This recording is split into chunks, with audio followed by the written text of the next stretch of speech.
Ahojte, moji milí. Možno ste sa stretli s názorom, že meditovať môžete všade. Či je to hlučné prostredie alebo tiché prostredie, že máte sa naučiť mať všade spokojnú myseľ. Áno, aj nie.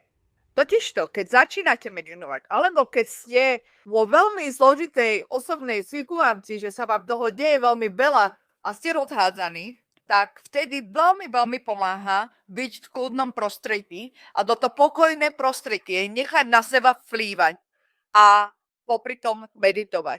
To znamená, že vy si potom neskôr môžete akoby ten pocit z toho kľudného prostredia zobrať so sebou a napojiť sa naň.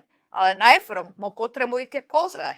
A niekedy sú obdobia v našom živote, že to jednoducho potrebujeme upevniť. Takže nenechajte si nahovoriť, že každé prostredie je správne na meditáciu.